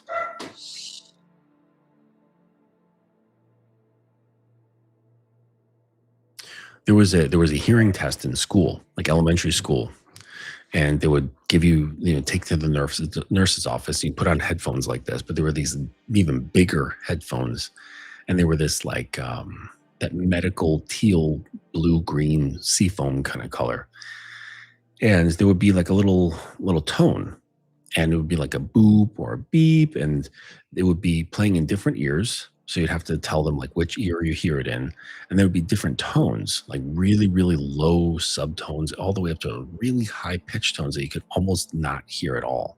And they just weren't testing your hearing. A very like regular thing in school. They were testing your hearing, they were testing your eyesight, and things like that.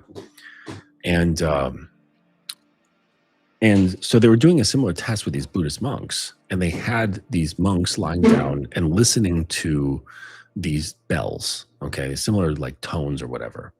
And then they also had a control group where just regular people were listening to the same tones, and they were measuring the brain waves, okay, of the regular folks and these Buddhist monks. With the regular folks, every tone that was heard, like the first one, the brain was like, "Whoa, what is that?" And the brain scan, the little marker thing that goes like this, shot way up. Okay. Then after every tone that went by, it was like every 60 seconds or something like that, or 30 seconds, a same bell, same tone. Those spikes started getting smaller and smaller and smaller because the brain was like, "Huh, I recognize that," and it starts recognizing the pattern and starts expecting it. Okay.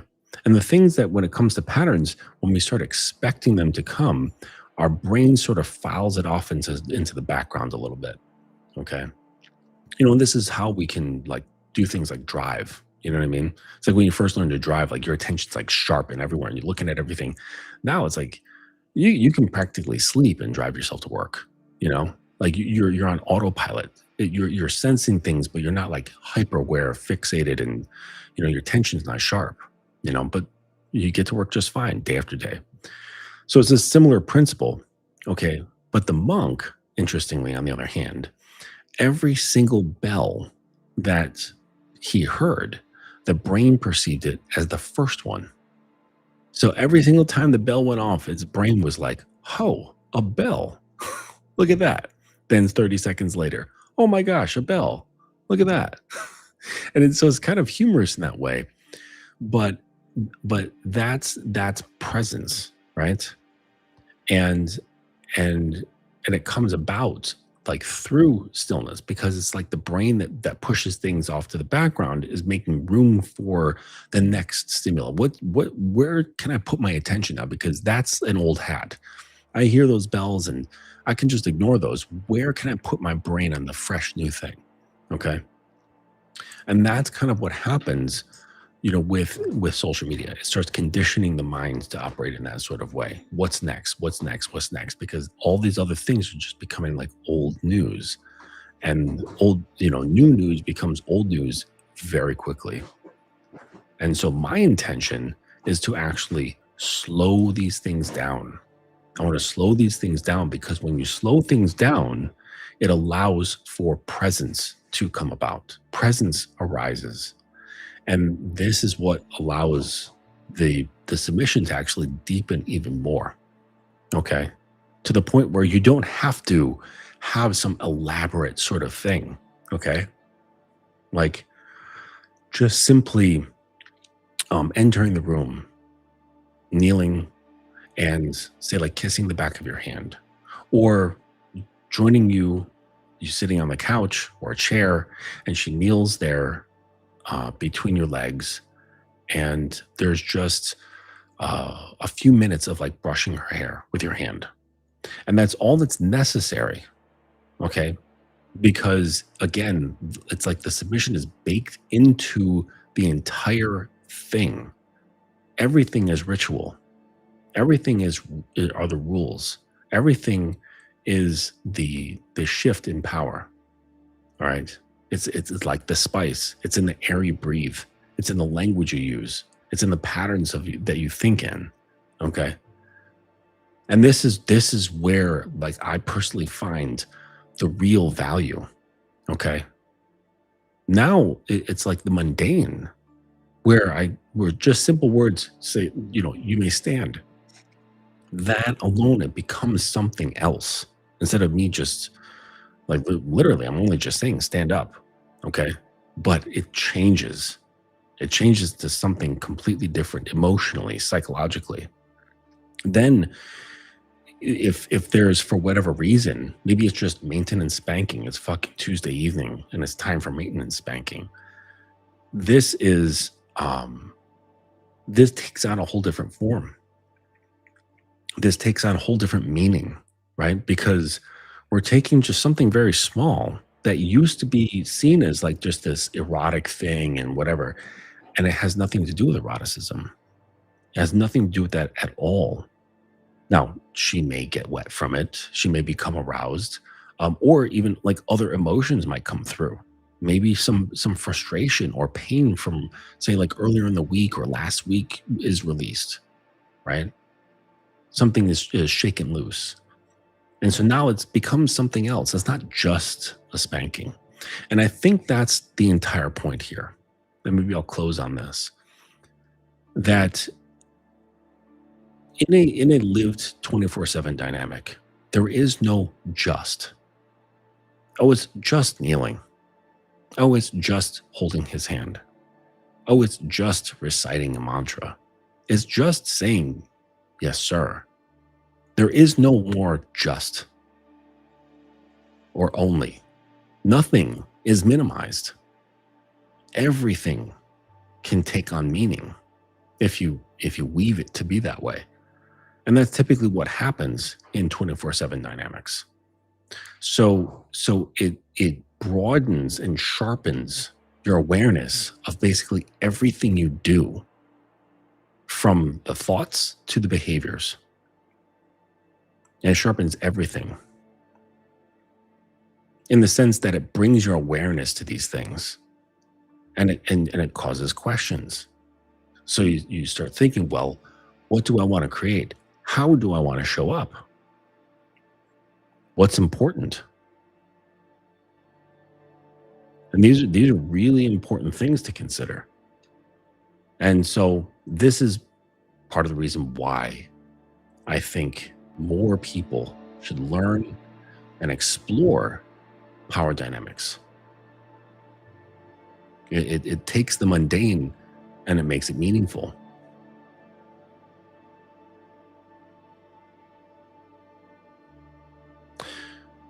Mr. Hockey Check, good to see you, man. Hope things are going well with you. Mr. Hockey Check is a student of mine, and he's a good student.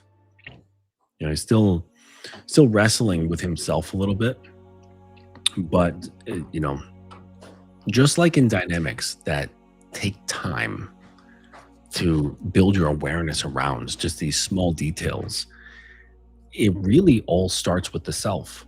It really all starts with like the house of yourself. Like if we looked at, say, like a relationship, a dynamic as a house, and we're paying attention to all the details of, you know, we said like how the dynamic itself becomes the house. It's not something that happens in the house. That first house is actually in yourself, right?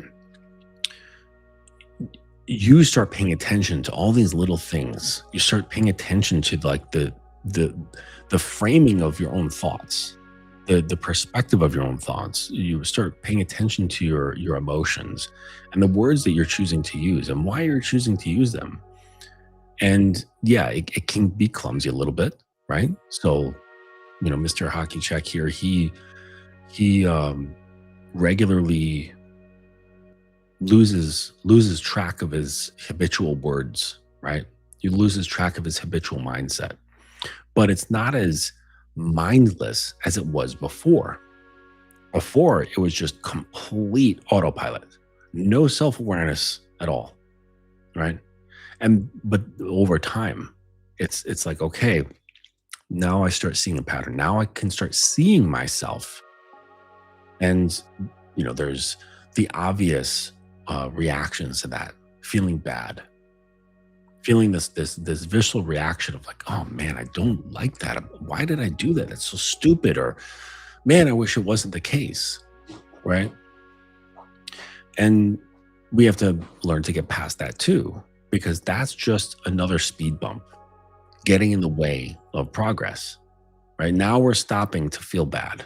Now we're slowing down to mope, right, or criticize. Right, that's just another trick of the ego, trying to slow you down from cleaning house. So and then at some point, and this is kind of like where he's stepping into a different room, and this is the room of while he's not completely aired out those habitual thinking patterns and speech patterns, is now at a point of self-awareness where it's like, okay, now we're going to start introducing new frameworks, which will help start, like, more frequently they're utilized. It starts pushing out those things that were brought awareness to. Because by bringing awareness to a certain behavior, it starts loosening it from its grip to the walls. All right. And it becomes something that can be moved. So now we start adding new frameworks, new thinking, new speech patterns, and that'll start pushing them out. Right. And they say, when you're talking about habits, they say, well, it's not good to just stop the habit that you want to stop. That it's good to stop the habit while also starting one that you want to have. And that'll help bring out the results that you're desiring. So it's sort of like that, sort of the same kind of framework. And so now he's thinking in this different way, thinking in the way of a king, thinking in the way of being slightly detached, but not too detached. All right. Being 2 feet back and 2 feet up, right? You're not 12 feet back and 12 feet up, like you're on this exalted high throne that is so far away from everybody else, right? High up on a tower, right? Nothing like that. It's just 2 feet, 2 feet up, 2 feet back. That's it. And that's enough to remind you to kind of be aware, listen differently. Like doing this makes you listen differently, feel differently, perceive differently, and therefore then take different actions, different word usage. All right. And then also challenging him to make certain choices, right, that are not in alignment with previous self, that has doubt, right? And taking those risks, right? So when we take certain risks and behavior, especially when it comes to leadership, when it comes to influence, when it comes to domination, just like with a submissive, where let's say she's not used to deference, let's say she's not used to simply just saying sir, just that little thing where it's like, all right, at the beginning and end of every question or comment, you're going to say sir. And she's not used to that. It feels awkward. It feels weird. Sometimes it might feel scary. It might feel annoying, right? But she wants to try. She's open to it. Okay. But the only way to make it take shape, as long as the desire is there, is consistency, is trying it over and over and over again. Okay. And then having reinforcements around it. Right? Positive reinforcement, where they get praised, they get recognized, right? But when in terms of, say, like mentorship, I'm the praise, I'm the recognition. So when they say, I did this, right? I comfortably said to my date or to my girl, do this, show up like this. And they weren't like crazy overt commands, but it was just stepping into a leadership role, stepping into decisiveness, stepping into having conviction around something, even if it's just something small, and not backing down, but not in like a combative way, but in a, this is settled in me sort of way. And, that's a far cry difference than someone who's waiting for a fight, right? Being settled with something is just like, it's done. This is just done within me. It's settled. There's no second guessing. I'm not checking to make sure if it still fits. Like, I decided it, that's the end of it. And, that sort of thing takes practice. It takes repetition. It takes recognition. It takes encouragement, right? And And so after a while, this becomes natural. It becomes comfortable giving commands without feeling like, oh my gosh, that knee jerk nervous system reaction of wondering, oh, I hope I don't piss her off. Right. I've been at this long enough where my nervous system doesn't do that anymore because I trust in my own desire. I trust in my own judgment that it's not a shock to my system to give instructions to someone who's willing, who's shown willingness to take that instruction. Right. That's why I'm not going to waste my time. I'm not going to waste my attention or my energy with any girl who doesn't show enthusiasm and the ability to take instructions. So, like very early on, you can just test these things. Very, very light, gentle tests to see if they're willing to take instruction, to show me their open-mindedness, to show me their enthusiasm. All right. Sexual attraction, that's part of my criteria as well, but that's very obvious, very easy to notice. Okay. But being open-minded, being enthusiastic, being curious, and being able to take instruction, like those things have to be kind of tested. And especially the taking instruction, that requires you putting something out. Okay. Not just passive observation. You have to create scenarios where you have to see if she's going to take to it or not. And that is for those that are slightly uncomfortable, that feels like an emotional risk. Good, right? Because we cannot change the walls until we're pushing against them a little bit. Now, we don't have to wreck the walls. We have to be able to put pressure on them so that they shift position. We shift their angle, okay? Shift their orientation. And so that requires us to put something in, to exert, right? And you don't want to exert too much because we don't want to make a shift so profound that our nervous system can't adapt, right? Just like the sub who is learning to adapt, you don't do giant things, okay? Do small, incremental, daily, repetitive, simple things, right? That's where ritual is most powerful. It's in the small, it's in the mundane. So you kind of have to do the same exact thing.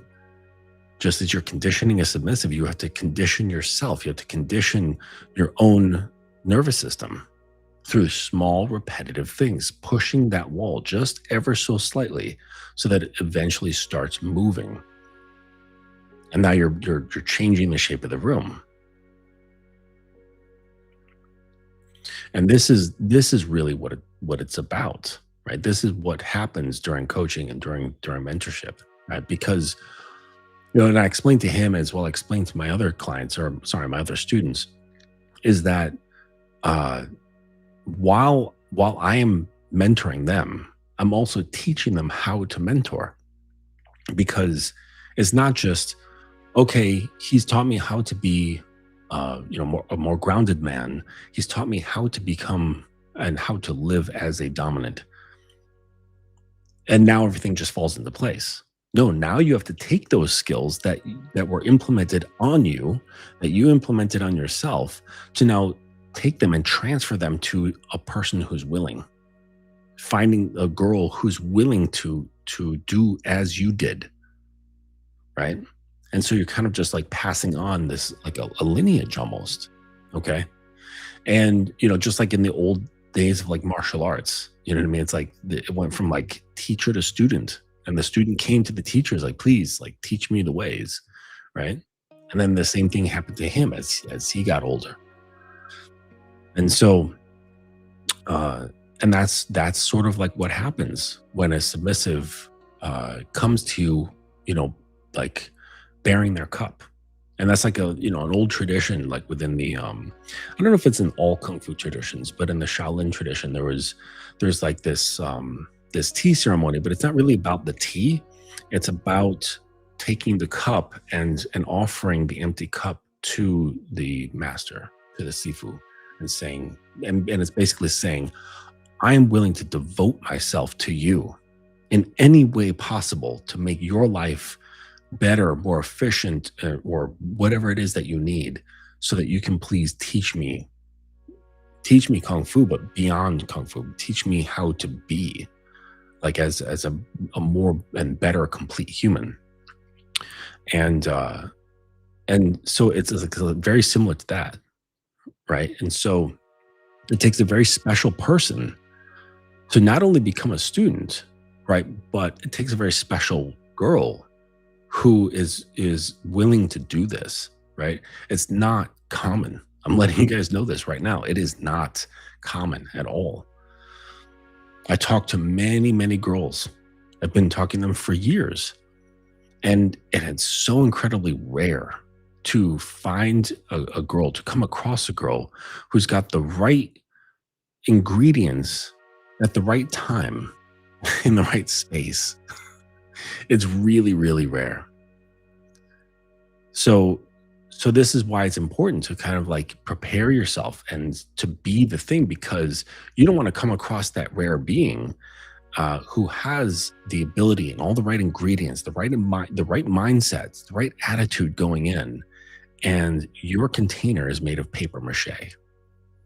Like that just be awful, right? It would be like in my mind such a sad thing where you've got this wonderful girl and she's like waiting for the right container to pour into, and it looks like it, right? Like it looks like this solid metal container, but it's really just paper mache spray painted silver.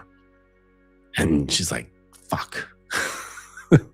Hopefully before she starts pouring, you know, but it only takes a little bit of water to be poured into a paper mache vessel to quickly determine that it cannot hold water when the water starts dissolving the continuity of that container.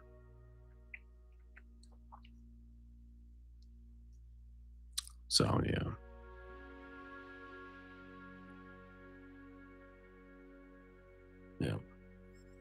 yeah, man. It's just learning to stay present. Absolutely. So all right, I'm gonna wrap this together. It's almost midnight here on the East Coast, and I'm gonna relax and get back to catching up on Silo. Really good show. If you guys are into like Apple TV or Apple shows, they've got some really good productions, and one of them is Silo. There's this other one. What is it called? Fuck, I don't remember. It's a sci-fi one about like three incarnations of a self, and they're like the king of the universe. And there's like day and dusk and something else. And it's like an old version of him, like a middle-aged version of him, and a young version of him. And the three of them basically run the galaxy, and they're called Empire. Like the three of them are known as Empire. Like that's their title. Now that would be a cool fucking name for a dominant. Like as far as titles go, Empire, super cool. But anyways, I forget the name of it, but it's a good show. So that's what I'm going to be getting into. All right, folks, thank you for joining me, and we'll see you on the next one. Take it easy.